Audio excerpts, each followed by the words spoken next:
Bueno, May, ahora vas a elegir a todos los que quieras que participen en esta constelación. Adelante. Ay, bueno,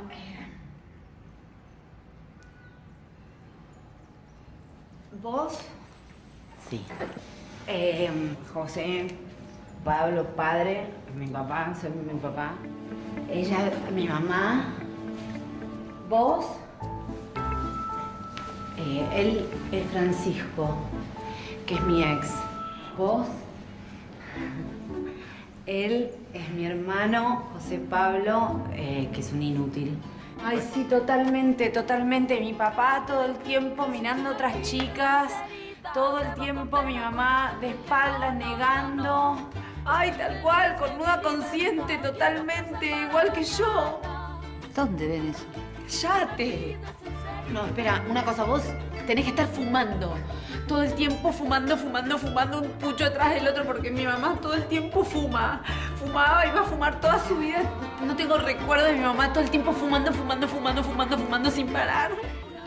Mi mamá siempre lo abraza a José Pablo. Nunca me abrazaba a mí, lo abrazaba siempre a él. ¡Papá! ¡Papá! ¡Papá! ¡Nunca decís nada, papá!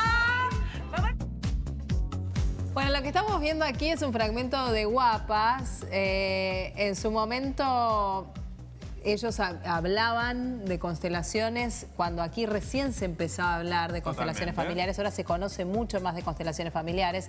En su momento me acuerdo que habíamos precisado acá si realmente las constelaciones eran así o como lo que veíamos en Guapas, o eran de otra forma. Nos habían dicho que no eran así, recuerdo. Vamos a presentar a nuestros invitados.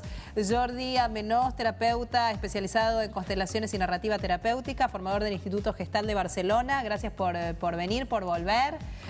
Y Miguel Ángel Esquiavo, médico clínico especializado en medicina de trabajo y redes de atención primaria, miembro didacta para la EB de España. Digamos que es la EB. Española Bert Hellinger. Ah, muy bien. Bueno, gracias por venir. Estuvieron con nosotros en su momento hace 2 años. ¿Es tu tercera vez en Argentina? Sí, es el tercer año que vengo al centro de Miguel.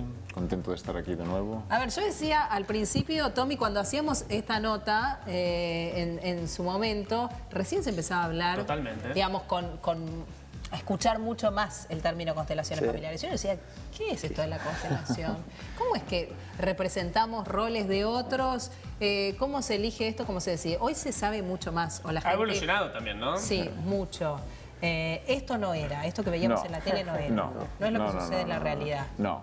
Las constelaciones es un abordaje terapéutico y es importante entenderlo como tal, donde se muestra de alguna manera las dinámicas no resueltas en las familias. Sí. Muchas veces en las familias existen esos espacios secretos no expresados, la rabia de la abuela cuando perdió el abuelo, los anhelos de los padres hacia el hijo, todo eso queda en un inconsciente que nos afecta. Sí. Entonces, a través del trabajo de constelaciones, con la ayuda del terapeuta, eso puede aflorar y acompañar a la persona que sea más libre de esos automatismos o tenga más conciencia de cómo tener fuerza en su vida y no en esos bailes extraños de lealtades hacia el pasado. Miguel, ¿los médicos hoy recomiendan hacer este tipo de terapias? Sí, algunos médicos sí. Yo especialmente no recomiendo, pero sí, algunos médicos sí. En realidad yo lo definiría un poquito diferente a como lo definió él, y es como la posibilidad de ver una ecografía y entonces a través de la imagen uno se da cuenta qué le pasa al paciente. Sí. En una resonancia uno pide el estudio y se da cuenta qué pasa con el paciente. Aquí, al hacer una constelación, uno además de ver lo que le pasa al paciente, ve lo que le pasa a la familia del paciente y también puede ver lo que me pasa a mí como médico trabajando con ese paciente. Ahora, ¿cómo es una sesión de constelaciones familiares, digamos? Porque es grupal, según lo que tenemos entendido, no es una terapia que sea individual, o por ahí va una persona, pero después hay más integrantes o participantes dentro de lo que es esa sesión. Sí, creo que es un desafío, explicar qué son constelaciones en un plató de televisión, pero a grandes trazos necesitamos que haya gente, un grupo, porque se utilizarán representantes. ¿Qué quiere decir esto? Imaginemos por un segundo que estamos nosotros en un taller, que tú has venido a mirar un tema, entonces elegiría a alguien que te representara a ti, a alguien a tu papá, a tu mamá, no es psicodrama, no es una expresión teatral, ¿eh? Por eso hay un matiz que cambia todo, que son representantes. Será a través de esas personas que representan a tu familia que trabajaremos, aquí sería muy difícil explicarlo, pero que trabajaremos para ver qué es lo que está sucediendo, como decía Miguel, en el sistema familiar. Lo interesante es ver que estamos disociados, es decir, que la persona puede observarse a él mismo y a su familia, y esto tiene un impacto. En psicoterapia siempre se dice que hay dos grandes movimientos, la elaboración y el dejarse impactar, y en la constelación muchas veces ese dejarse impactar abre un proceso terapéutico que puede llevar a la persona a una mejora. Ahora, Miguel, vos decías, es como una ecografía para el médico. Porque tiene que ver con imágenes. Tiene que ver con la imagen, pero digo, para el que tal vez lo hace, coincide de movida o interpreta bien lo que vos querés decir, pero para los que como yo nunca hicimos este tipo de terapia, vos decís, pero una ecografía te muestra realmente. Te lo pongo más fácil. Hoy es como una foto de tu interior. Te lo pongo más fácil. Primero, nunca es igual. Es un fenómeno, entonces nunca es igual. Cuando vos entras al agua en el mar, a veces decís, está fantástica, entren. Y el que entra después que vos, dice, está helada. Sí. Nunca es igual. Siempre es diferente. Eso primero. Y otra cosa importante es que tiene que ver con tu capacidad de ver también, digamos. Claro. A veces vos tenés mucha certeza sobre lo que pasó, como veíamos en la tira. Sí. Ella tenía certeza de que la mamá tenía que estar fumando. Y entonces tiene esa imagen acá.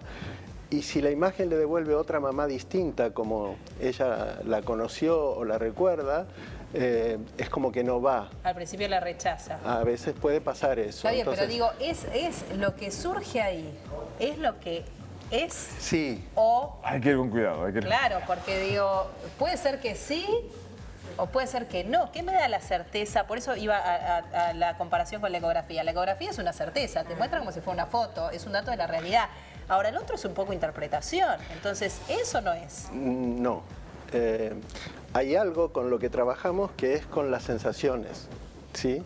Entonces, perdón, si yo me acerco, ¿sí? Hay una sensación que genero en vos y que también genero en mí. ¿Sí? Entonces lo que aprendemos es a entrenarnos o reentrenarnos en el volver a sentir y decodificar mejor lo que sentimos. Si es agradable estar cerca o es mejor estar lejos. ¿Sí? Entonces hay como un precalentamiento, digamos, para ponernos a punto. ¿Sí? Para sonar bien. Cuando somos representantes, lo que hacemos es traer al presente sensaciones. Entonces yo no conozco la historia de la familia, pero si me ponen en un lugar, siento, y si yo expreso lo que siento, me siento cómodo, incómodo, tengo frío, tengo calor, tengo ganas de mirarte o tengo ganas de mirar el piso todo el tiempo, yo voy y pregunto, ¿esto tiene sentido para vos?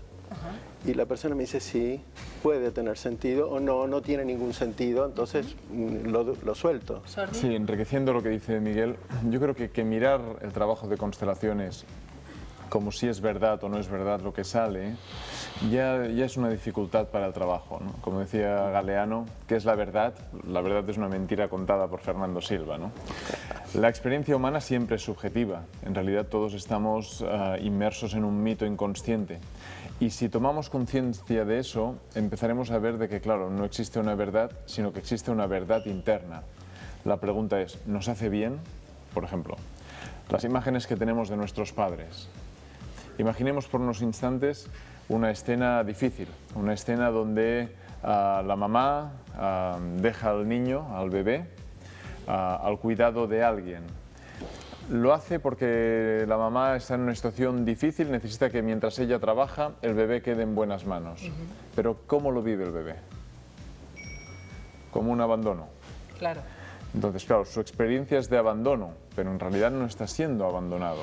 Por eso digo que el parámetro verdad-mentira hay que tener mucho cuidado. El tema es cómo poner en duda lo que nos sucede para revisarlo o afirmarlo, pero sobre todo para que aquello que nos sucede tenga un sentido que nos enfoque hacia la vida. Ahora, la metodología creo que la dejaron bastante clara. Yo me quedé con el tema de las sesiones. ¿Es, digamos, algo que se hace una vez y no se hace más? ¿Es algo que se puede hacer con más frecuencia? ¿Cómo es, digamos, con el tipo de sesiones? Digamos, ¿es una y listo? No sé, porque son dudas, de uno que No, está muy bien. que... Está muy bien.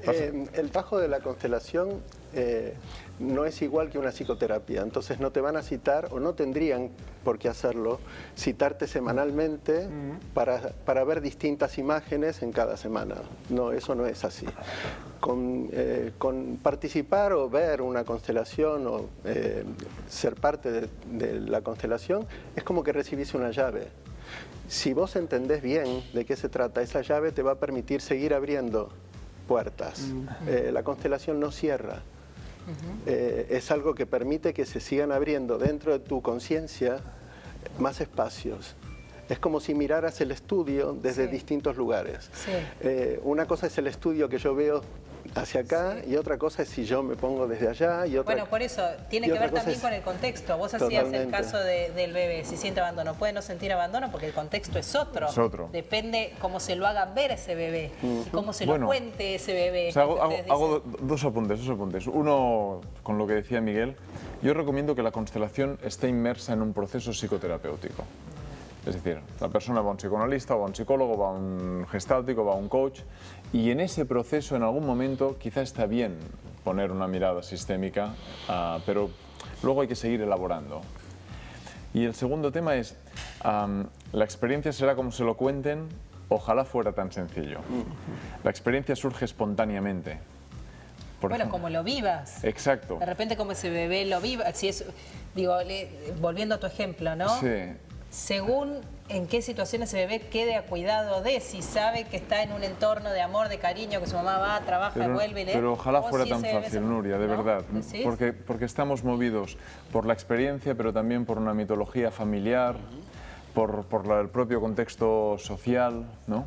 Entonces, hay miles de matices que quedan en la inconsciencia. Por eso este trabajo está lleno de intuición y de sutileza, porque no somos tan sencillos los seres humanos. Ojalá fuera así, pero no. Ojalá fuéramos un poco más simples. Sí, son muy complicados. El ser humano es muy complicado, evidentemente. Y ahora tengo que empezar a desandar todo ese camino. Bueno, pero en algún momento hay que empezar, ¿no? A ver, vamos a repasar las fechas del seminario.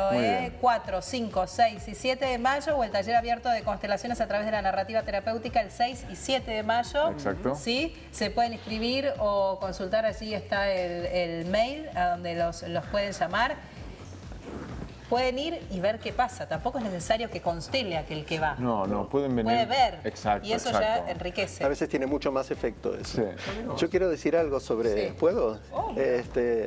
Estamos en casa. El contexto, como vos decías, es súper importante, porque es el contexto el que le dice al niño cuando es más grande que lo abandonaron.